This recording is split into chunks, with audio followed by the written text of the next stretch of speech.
At what moment did you realize your date was a horrible person? Met a guy on a dating site. He asked if I had a single friend to bring on our first meetup since his cousin was in town and wanted to come along. Sure, whatever. My friend and I were stoked and we spent time getting all cute and stuff. We were 18 or 19. The guy comes. My date says he's low on gas, so I'd need to drive. Okay. I drive a 2-door coupe, but whatever. I ask where we were going for dinner. He replies, Jack in the Box. Okay. We get there and the cousin orders 20 tacos and the rest of us order and my date finds that he has no money in his wallet. I pay. The cousin eats all 20 tacos. I proceed to text another friend with a frantic help text. She sends me an address of a hookah lounge and says to go there. There's a group of friends there, and maybe it'll be less awkward if it's a group thing. We go, some random dude tells my date to shotgun me. Having never done hookah before, I didn't know what this was. Date proceeds to blow hookah smoke into my mouth and try to make out with me. I decide it's time to go home and we leave. Oh, on the car ride home, we find out that the cousin is married. There wasn't a second date with either couple. That's right, believe it or not, men also use dating apps for free food and just to leech off of someone. Decided to try dating a gamer girl. She played a lot of games I liked, but she only had one dimension. Games. I tried to talk to her about college, work, family, anything. It all came back to games. About an hour in, she finally told me she left college, quit work, and lives off a portion of her grandmother's pension to sit inside all day and play games. When she asked me what I'd do if she got knocked up, and then proceeded to tell me that her mom got herself intentionally pregnant to hook her dad. Noped right out of there. She was looking at me as a wallet. Not necessarily, but probably. I was at Cal Expo with this girl I crushed hard on during homeschool, and we were sitting together and I felt like maybe we could be a thing. If so, she would be my first and I could then brag to my friends about my beautiful girlfriend. Then building up things, I wanted to kiss her, so after her forcing it out of me that I want to kiss, she says, I can't give you that, I'll think about it, leaving me with my hopes up, and then she leaves because it's getting dark. The next day, I'm excited to see her at Cal Expo again, but she's with her friend and she ditched me for around 5 hours, and I'm just moping around. No money, no girl, sadness, and then I go home. About 2 weeks of me trying to unsuccessfully contact her, her grandmother, whom she lives with, comes up to me during church and tells me that her granddaughter liked me but said that I was too short and she already had a boyfriend. She had decided to lead me on and then basically give me a giant F you, shorty, even though she was the shorter one.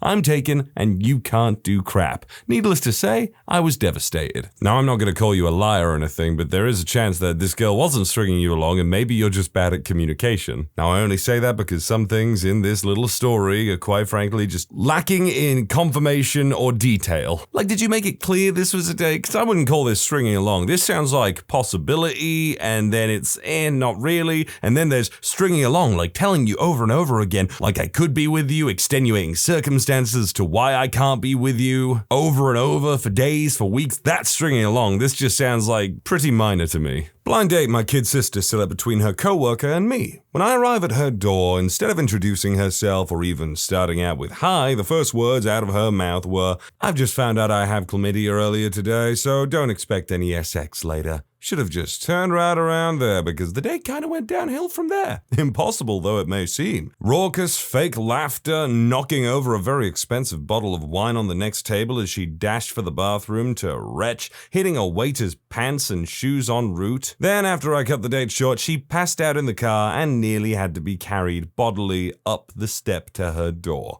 A week later, she asked my sister why I hadn't called. I would say, why did she even go on the date in the first place? But I guess she needed a win, something pleasant. I mean, like, this lady sounds like a nightmare. I thought it was when she would try to one-up anything I said by mentioning she managed a bookstore in an airport. The horrible was sealed when she thought it would be cool to talk about screwing her future brother-in-law right before the ceremony. She said she only did him once, so it was cool. I didn't think so, so I told her she was messed up in the head and she could probably find a book to help with that. Frickin' based. I went on a date with a guy who was in the army. At the time, he was back from his second tour and decided to take the GI Bill for school. He dropped many details about how he was chosen to guard the Saudi royal family, wore designer suits with military-grade artillery underneath. You get the idea. What made him a horrible person? He bragged about being in Afghanistan Afghanistan was a cakewalk, and it's nothing like what it is portrayed as on the news. He went on to tell me that due to his rank, uniformed soldiers were his protection to and from. He laughed how he would give one of his escorts the worst seat in the convoy or just make fun of them because he felt like it. Lastly, he told me how when his tour was over, he helped himself to a karaoke machine and a bunch of Xbox games because I didn't have to pay for that crap. Sounds like a major issue of ego and self-importance. I went on a date with this maths teacher. He was loud, but I figured I could look past that. We were talking about exercising at the time. I was actually about 30 pounds heavier than I am today. Out of nowhere, he says, "Oh, you're not that fat." Gee, thanks. I'm overly polite, so I kind of just ride out the date, and at the end, I dropped him back off at his car, and I was looking straight ahead and had both hands on the wheel and said goodnight. Then this guy had the audacity to ask for a kiss. I kind of fluffed it and just said, "I don't kiss on the first date." Well, a woman who'll kiss on the very first date is usually a hussy, and a woman who'll kiss on the second time out is anything but fussy. But a woman who'll kiss on the third time around, head in the clouds, feet on the ground, she's the girl he's glad he's found, she's his shaboopy. My brother took one girl out on a date to a fancy restaurant one time. At the end of the meal, my brother asked why a bottle of wine on the drinks menu was so expensive, $400 a glass, and the waiter went to go fetch it to show him. It turns out it was a collector's edition of wine that came from Revolutionary-era France and was so expensive because not many bottles survived during that time and came with a certificate of authenticity when you ordered it. My brother found the story interesting, but just asked for the check and declined to order the $400 wine. The girl he was with got mad that he wasn't willing to buy her a glass of $400 wine and got up and stormed out the restaurant, saying that a real man would buy a woman what she wants. It's the origin of me and my brother's inside joke where we call anything outrageously expensive French wine. I have heard too many of these stories where it's like take someone to date at dinner and then they order a really expensive thing and just reveal themselves to be a massive jerk and a user. She told me she cheated on an ex-fiancé who lived out of state at the time with another guy because she got lonely. This was on the first date, in the first 10 minutes. I can believe that, I just don't believe that they told you in the first 10 minutes. Not me, but one of my guy friends who I originally met as the boyfriend of one of my high school friends told me that she would tell him bad things about me and our other friends, saying we're buttholes, etc., especially about her ex. She showed him a letter her ex wrote back, then thinking she can get the boyfriend to side with her more about how pathetic her ex is, and in it, he was spilling his heart out to her and forgiving her for all the bad things she did. That's when the boyfriend realized that the ex was actually a really nice guy and that she was the butthole of the group. Took her to prom and she told me as we pulled up, "Just because we're each other's dates doesn't mean we have to dance exclusively with each other." We went in and she left me at the door. After an hour of not seeing her, I left her there and got drunk at home. Good on you, lad. 1 year into the relationship when she became controlling and abusive. 5 years later, still just putting up with it because I need someone to cuddle occasionally and I have no friends to support me in a breakup and don't know any girls to even begin thinking about dating. Get out of that relationship right now and use all the reasons that you weren't going to get out of the relationship to motivate you to find those things that you need. All it takes is to put yourself out there a little bit. I was wearing a shirt with Han Solo on it, hoping it'd be a good entry-level nerdiness icebreaker. He said, "Oh, I like your shirt." "Oh, okay, that's good." "Yeah, I've seen that guy live like 4 times. "Live?" "Yeah, Bon Jovi." Wait, no, it's not Bon Jovi. Are you messing with me? Oh, you're right. It's that guy from the movie. There were several movies. Space Wars, right? It started when she arrived early for our date. I was getting in the shower when she texted me to let me know that she was there. I let her in and explained to her that I was going to take a shower real quick. So I'm in the bathroom and have the shower running when I realize I forgot my towel. I go out of the bathroom to grab a towel and find her knuckle deep in my daughter's piggy bank. I made her leave and decided to delete my dating profile. Well, time to do what I do on every first date, arrive early and then steal from their children. Tinder date. Met her at a coffee shop, tried to recruit me into a multi-level marketing scheme. Since I wasn't completely alpha, I listened to her entire sales pitch, before leaving. This happened to two of my dad's close friends with the same woman 30 years apart. My dad told me this story a few weeks ago. My dad's best friend took a woman to a Detroit Tigers game 30 years ago where she proceeded to get belligerent drunk and was getting into shouting matches with some of the guys sitting in front of them. She kept turning to my dad's friend, expecting him to defend her crappy behavior and fight these men he had no beef with.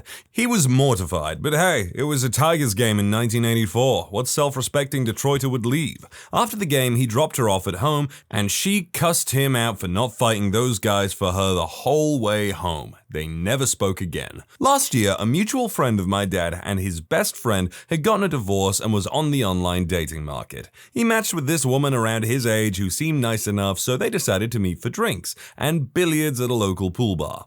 According to him, she started drinking heavily for a woman in her early 50s right from the get-go, and wouldn't you know it, she started a number of verbal disputes with several male customers. Notice a pattern? She looks at my dad's friend, who has gone from confused at her behavior to utterly shocked, as if he's going to swoop in and defend her from these brutes. He apologizes to the men and says he's got no issue with them, pays his and his date's tab, and left. She probably had to get a cab home, but he told my dad he didn't care. She's a grown woman, and he's getting too old to deal with such childish bullcrap. When he told this story to my dad and the friend from the first story, they asked to see a picture of her. He showed them her online dating profile, and my dad's other friend erupts in laughter at the coincidence. Not only did they have nearly identical catastrophic first dates, they were both with the same woman 30 years apart. Met up with a blind date. Nice looking girl, we did our introductions, and then she asked what I do for a living. I told her, and then I asked what she did for a living, and then she says, it doesn't matter, because I'm the girl, and guys are supposed to pay for the bill anyway. She wasn't joking at all. I smiled, had a sensible chuckle, and told her to have a nice day, noped the heck out of there, and I believe she called me a couple of names as I walked off. Quickest date ever, it lasted all of 50 seconds. I've definitely had at least 5 girls tell me they flaked on another guy to go on a date with me because I asked after she already made plans with him, but she thought I was cooler and better looking. Sounds cool at first, then you realize how many times you've been flaked on and see how heartless girls can be on a whim. I probably would have just said, how long will it be until someone cooler and better looking than me comes along? And no, I'm not speaking from experience there because there is no one cooler and better looking than me. We were at the local mall and a couple walked by holding hands. One was white, the other was black. My date stopped and turns around to watch the couple as they walk away. He looks to me and says, "Man, I will never get used to that. N-word shouldn't be dating white women." I'm going to take this opportunity to say everyone should watch the film Look Who's Coming to Dinner with Sidney Poitier. I don't know if they've remade it or anything. Watch the original version though, it's a classic. When I Google searched him later, just out of curiosity, and found out he had been arrested for trying to run down his pregnant girlfriend with his SUV. This was after she had gotten a restraining order against him. I used to be a good church-going guy, and I once asked a girl from church if she would like to go to a hockey game and grab some pizza. I borrowed my mom's car for the date, picked her up, and we went for supper, then to the game. We lived about 35 to 40 kilometers away in another town. The seats were my father's season tickets. If you were to ask me, I would say they were not bad seats on the aisle, but also nobody beside us, a railing to rest our feet on, and a clear view of the ice from one end with nobody in front of us. We were first row on the second level. 20 minutes, I repeat, 20 minutes into the game, she says, if I'd known the seats were going to be this bad, I would have gone out with my real friends. I was so angry and hurt that I got up from my seat and said something along the lines of, well, you should get in touch with your real friends soon because you're going to need a ride home. Then I walked out. She tried to stop me, but I ignored her and walked away. I saw her a few other times, but her attempt at an apology was ignored. I'm still bitter, and it has been 21 years. What are you into? Video games, books, music, politics. I love talking about politics. Oh, yeah, I was listening to Rush Limbaugh on the drive here. I'm only saying this on a passing glance on Google at who Rush Limbaugh is. I don't know if they have any more extreme opinions about certain topics, but hey, I'm just gonna say this. If you're conservative, that doesn't make you a bad person. Stop assuming that people are bad people because they have different politics to you. And yes, the same applies to Democrats. People seriously need to start judging each other based on the actions that they take. When he talked about stuffing hookers and turning them into lamps? Thanks, okay, Cupid. Or the other one was when he started saying Hitler was actually misunderstood and that wouldn't it be hilarious if he firebombed my car? 0.0, I was a bait crazy 19-year-old. That's all I have to say about that. This just happened to me the other day. First time meeting someone new for drinks. For a few hours, the conversation is fine. I'm liberal and I don't want to get too far in before finding out how much we have in common. The conversation turns to the first GOP debate. I tell her that I like Bernie Sanders, obviously not in the debate. She likes Rubio. In an effort to convince me we have much in common, she begins by assuring me she has many gay friends. Okay then.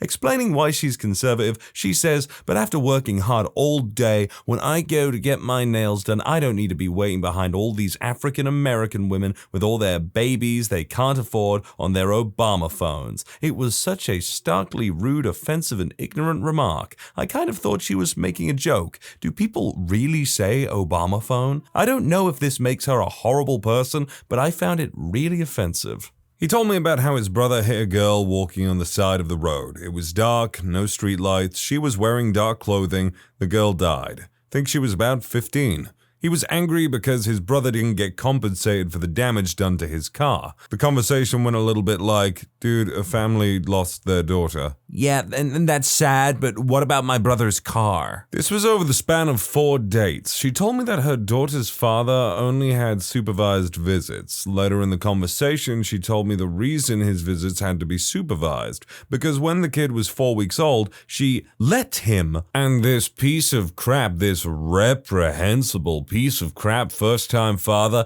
didn't support the baby's head properly. According to her, she insisted he was only allowed supervised visits for 4 years, for something like 3 hours per month. I don't remember the exact duration, but I know she said it was a period of so many hours per month. But then she told me, kids don't need a father anyway. I've raised my daughter pretty much alone since she was 5 months old, if not before, which she knew. She also hinted that she wanted more kids, but without explicitly saying so. A sperm donor would do. I'm pretty sure the stuff about the guy being a reprehensible piece of crap is supposed to be sarcastic. We were in line at a drive-through fast food joint for an after-bar snack. When the food wasn't ready the moment we drove up to the window, she reached over and honked the horn at them. I was mortified. Back in the days of MySpace, I scoped out this girl's page before meeting up for lunch to make sure she didn't have any screaming red flags. I made sure to reiterate that it was a strictly platonic meetup,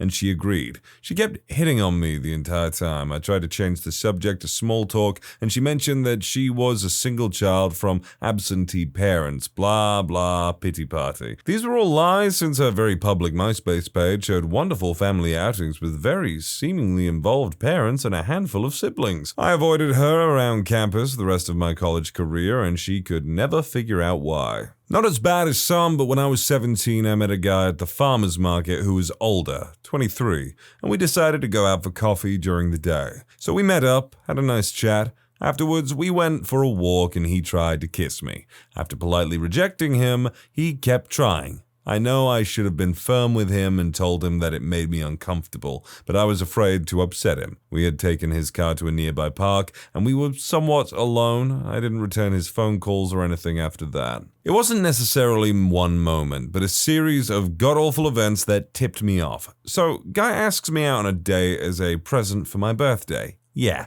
he was my birthday present. Should have known right then. We go out to lunch, I get stuck paying for the meal and most of his, and am told that I am being kind of stingy with the tip. I put $4 down and my sandwich was only $8, but okay, whatever. So he asked me to go to a movie after, but he doesn't want to drive because his truck is bad on gas. I can't drive because my parents won't let me give people rides. He doesn't care, so he tries to pressure me into driving him anyway. I won't, so he throws a fit and gets into his car. So I get into his truck and, being the pushover that I was at the time, apologize that he had to drive. He huffs and goes, "Well, you know what? The least that you could do is give me gas money. This dude asked me out and basically complained the entire time that I was a pain in the butt. I can't remember if there were worse people than this, but already the fact that they're like, I'm your present, my darling, is like, ugh. He pushed back the time of our date by an hour at the last minute. When I got to the restaurant, I walked inside and he was nowhere to be found. I called him. Turns out he was at a bar down the road and told me to just come there instead. I didn't know exactly where it was and he gave me bad directions. When I got there, he had already eaten. He spent most of the night watching the TV at the bar and ignoring everything I said. This girl I was with started talking about her birthday when she told me that she's had bikinis and muscles at her birthday party since she was 10. When I asked her about 10-year-olds being ripped, she responded with, well, yeah, I don't hang out with the losers. I laughed and then she told me that she was serious and that she only hung out with cool people. I was like, nah. What? When you subscribe, make sure to hit the bell to turn on notifications. Put the playlist on in the background to finish listening to all the stories. And if you like Am I the Genius, give Am I the Jerk a shot. Linked in the description below.